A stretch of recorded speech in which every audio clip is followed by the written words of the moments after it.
किसी शहर में 4 दोस्त रहते थे। इनमें से 3 वैज्ञानिक थे, लेकिन मूर्ख, और एक वैज्ञानिक नहीं था, पर परम बुद्धिमान था। एक दिन उन्होंने सोचा, क्यों ना अपने ज्ञान का लाभ लिया जाए और विदेश में जाकर कोई धंधा किया जाए। इस बात पर चारों राजी हो गए और विदेश यात्रा के लिए निकल पड़े। कुछ दूर जाने के बाद उनमें से एक ने कहा, हम तीनों के पास तो ज्ञान विद्या है और हम जो भी धन कमाएंगे हम सब उसको नहीं देंगे, इसके पास ज्ञान नहीं है। दूसरा बोला, नहीं भाई, हम चारों बचपन से साथ रहे हैं, हम जो भी धन इकट्ठा करेंगे चारों हिस्सा बराबर होगा। अपने पराई की बात कहाँ से आ गई, यह तो छोटे लोगों की बात है। चारों ने उसकी बात माने और आगे चलकर एक पेड़ के नीचे बैठ गए। कुछ देर आराम करने के बाद वो आगे चल पड़े। आगे चलने के बाद उन्होंने जंगल में एक मरा हुआ शेर मिला, जिसकी हड्डियां पड़ी हुई थीं।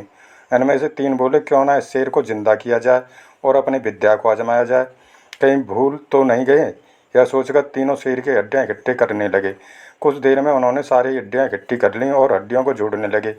एक ने अपनी विद्या से उसकी हड्डियां जोड़ने लगा और दूसरे ने उसके ऊपर उसकी खाल, मांस, पूरा शरीर बनाकर तैयार कर दिया। जब दूसरे ने शरीर बनाया तैयार किया तो तीसरे ने उसमें प्राण डालने की तैयारी शुरू कर दी। चौथा बोला, जो ज्ञानी नहीं था, रुक जाओ, ऐसा मत करो, अगर जिंदा हो गया तो हम चारों को खा जाएगा। लेकिन मूर्ख ज्ञानियों ने उसकी बात नहीं मानी और कहने लगे, तू तो मूर्ख है, चुप रह। चौथा बोला, अगर तुम नहीं मान रहे तो 1 मिनट रुक जाओ, मैं पहले पेड़ पर चढ़ जाऊं। यह कहकर वह पेड़ पर चढ़ गया।